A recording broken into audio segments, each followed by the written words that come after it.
ધોરણ 11 કોમર્સ અર્થશાસ્ત્રની અંદર પહેલું ચેપ્ટર જેની અંદર આપણે 3 પ્રશ્નોનો અભ્યાસ કર્યો અને ચોથો પ્રશ્ન છે એના 2 મુદ્દાઓ આપણે આગલા લેક્ચરની અંદર છેલ્લે જોયા હતા, જેની અંદર સૌથી પહેલો મુદ્દો આપણે જોયો તો કે સિદ્ધાંતોની આધારભૂતતા એટલે કે એની પ્રમાણિકતા છે એમાં વધારો થાય આંકડાકીય માહિતીના માધ્યમથી.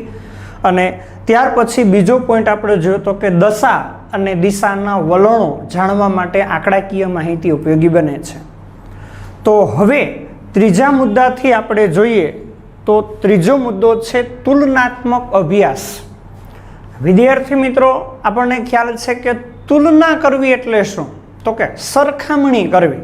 હવે એ તુલનાત્મક અભ્યાસ કરવો એટલે કે બે સમય બે સ્થળની કોઈ આર્થિક બાબતો છે કે જેની આપણે સરખામણી કરી અને એના માધ્યમથી આપણે કોઈ તારણો પ્રાપ્ત કરીએ છીએ તો એ તુલનાત્મક અભ્યાસ થયો.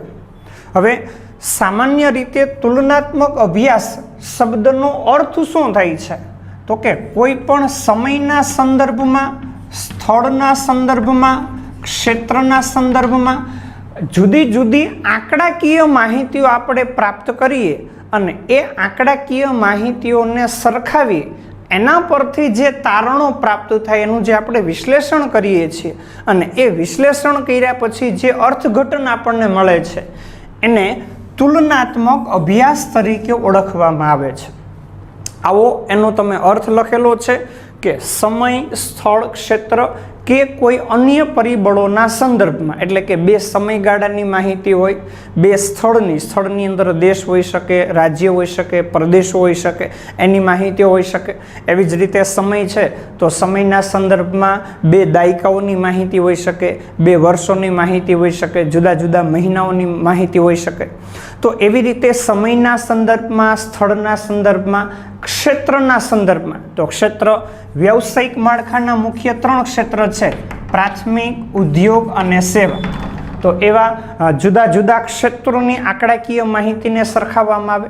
તો એવી રીતે કોઈ પણ સમયની, કોઈ પણ સ્થળની કે ક્ષેત્રની જુદી જુદી આંકડાકીય માહિતીઓને આપણે સરખાવીએ અને એના પરથી જે તારણો કે જે અર્થઘટનો આપણને પ્રાપ્ત થાય એને કહેવાય તુલનાત્મક અભ્યાસ. તો આ એનો અર્થ થયો. એ તુલનાત્મક અભ્યાસના મુખ્ય 2 પ્રકારો છે. પહેલો પ્રકાર છે સ્થળ આધારિત તુલનાત્મક અભ્યાસ. સ્થળ આધારિત તુલનાત્મક અભ્યાસમાં શું હોઈ શકે? તો કે જુદા જુદા દેશની માહિતીને સરખાવવામાં આવે અથવા તો રાજ્યની માહિતીને સરખાવવામાં આવે, જુદા જુદા પ્રદેશોની માહિતીને સરખાવવામાં આવે. તો એ દેશ હોય, રાજ્ય હોય, પ્રદેશ હોય, એમની આંકડાકીય માહિતીને સરખાવી અને એના પરથી જે તારણો કે અર્થઘટન મેળવવામાં આવે તો એને કહેવાય સ્થળ આધારિત તુલનાત્મક અભ્યાસ. દાખલા તરીકે વર્ષ 2014માં ભારતનો રાષ્ટ્રીય આવકનો વૃદ્ધિ દર 7.3% જેટલો છે અને આ જ વર્ષમાં ભારતનું પાડોશી રાષ્ટ્ર ચીન, જેનો પણ રાષ્ટ્રીય આવકનો વૃદ્ધિ દર 7.3% જેટલો છે. તો બે દેશોની આંકડાકીય માહિતીઓને આપણે લીધી છે. તો એના પરથી આપણે શું તારણ પ્રાપ્ત થાય છે કે ભાઈ બંને દેશોના અર્થતંત્રો છે, એના ઉત્પાદન છે, એની ગતિ છે એ પ્રમાણમાં સરખી છે.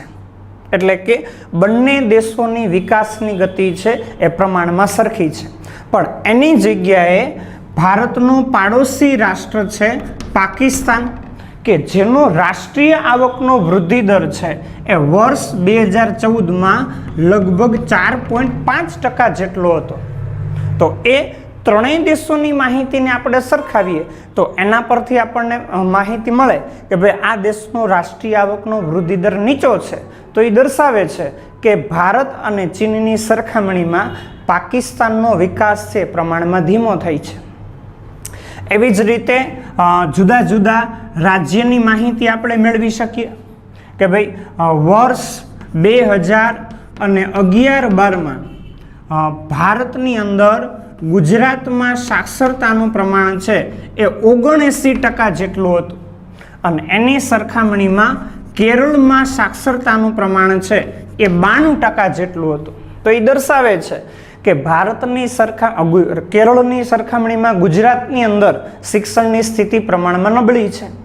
તો આવી રીતે બે દેશની માહિતી હોય, બે રાજ્યની માહિતી હોય, અથવા તો પ્રદેશો, ગ્રામીણ વિસ્તાર છે, શહેરી વિસ્તાર છે, અથવા રાજ્યના ચોક્કસ પ્રદેશો છે, તો એમની આંકડાકીય માહિતીઓને આપણે સરખાવીએ અને એના પરથી જે તારણ કે અર્થઘટન આપણને મળે છે એને કહેવાય સ્થળ આધારિત તુલનાત્મક અભ્યાસ. ક્લિયર? નેક્સ્ટ પછીનો મુદ્દો આપ્યો છે સમય આધારિત તુલનાત્મક અભ્યાસ. હવે સમય આધારિત તુલનાત્મક અભ્યાસમાં શું કરશું? તો કે એની અંદર જુદા જુદા દાયકાઓની વિગતો હોઈ શકે, ત્યાર પછી જુદા જુદા વર્ષની વિગતો હોઈ શકે, જુદા જુદા માસ એટલે કે મહિનાઓની વિગતો હોઈ શકે. તો એ જુદા જુદા દાયકા, વર્ષ કે મહિનાઓની આંકડાકીય માહિતીને સરખાવી અને એના પરથી જે તારણો કે જે અર્થઘટનો મેળવવામાં આવે છે એને સમય આધારિત તુલનાત્મક અભ્યાસ કહી શકાય. દાખલા તરીકે ભારતની જ આપણે વાત કરીએ તો વર્ષ 1973-74માં ભારતમાં ગરીબીનું પ્રમાણ હતું 54.9% અને એ પ્રમાણ 2011-12ની અંદર ઘટી અને 21.9% જેટલું થયું છે. તો એ દર્શાવે છે કે આ 40 કે 45 વર્ષનો જે સમયગાળો છે એ સમયગાળાની અંદર ભારતમાં ગરીબીના પ્રમાણમાં નોંધપાત્ર ઘટાડો થયો છે. તો અહીંયા આપણે બે સમયગાળાની માહિતીને સરખાવી છે કે ઘણા બધા વર્ષો છે એની માહિતીને આપણે સરખાવી છે. એવી જ રીતે આપણે જોઈએ કે ભાઈ વર્ષ 1950-51ની અંદર ભારતની અંદર સાક્ષરતાનો દર છે એ માત્ર 18.33% જેટલો હતો અને અત્યારે 2011ની અંદર એ 74.04% જેટલો થયો છે. તો એ દર્શાવે છે કે આ 60-65 વર્ષના સમયગાળાની અંદર દેશમાં શિક્ષણની સ્થિતિ છે, સાક્ષરતાનો દર છે, એમાં નોંધપાત્ર વધારો થયો છે. તો અહીંયા જુદા જુદા વર્ષની વિગતો હોય, જુદા જુદા દાયકાઓની વિગતો પણ હોઈ શકે. દાખલા તરીકે 1950-51ની અંદર કૃષિ ક્ષેત્ર છે કે જ્યાં રોજગારીનું પ્રમાણ 72% જેટલું હતું અને અત્યારે 2011-12ની અંદર 49% જેટલું થયું છે. તો આ 6 દાયકા એટલે કે 60 થી 70 વર્ષ, 6 થી 7 દાયકાઓ આવે છે કે જે 60 થી 70 વર્ષનો સમયગાળો છે એ સમયગાળાની અંદર રોજગારીના પ્રમાણમાં આટલો ઘટાડો થયો છે. તો એવી રીતે જુદા જુદા દાયકાઓની માહિતીને સરખાવીએ, જુદા જુદા વર્ષની માહિતીને સરખાવીએ અથવા તો જુદા જુદા મહિનાઓની માહિતીને સરખાવીએ અને એના પરથી જે તારણો કે અર્થઘટનો આપણે મેળવીએ એને કહેવાય સમય આધારિત તુલનાત્મક અભ્યાસ. તો આ થયો ત્રીજો મુદ્દો કે આંકડાકીય માહિતી હોય તો એના માધ્યમથી આપણે તુલનાત્મક અભ્યાસ કરી શકીએ. એટલે કે જુદી જુદી સમયની, સ્થળની, ક્ષેત્રની માહિતીઓને આપણે સરખાવી અને એના પરથી જે તારણો કે અર્થઘટનો મેળવીએ જેને કહેવાય તુલનાત્મક અભ્યાસ. ત્યાર પછી વિદ્યાર્થી મિત્રો છેલ્લો મુદ્દો આપણે ભણવાનો છે. ચોથો મુદ્દો આંકડાકીય માહિતીના મહત્વની અંદર આર્થિક બાબતોની સંક્ષિપ્તમાં એટલે કે ટૂંકમાં રજૂઆત કરવા માટે આંકડાકીય માહિતી ઉપયોગી બને છે. હવે મોટે ભાગે આપણે જોઈએ છીએ કે અર્થશાસ્ત્ર વિષય છે એમાં દરેક આર્થિક બાબતોનો અભ્યાસ કરવામાં આવે છે.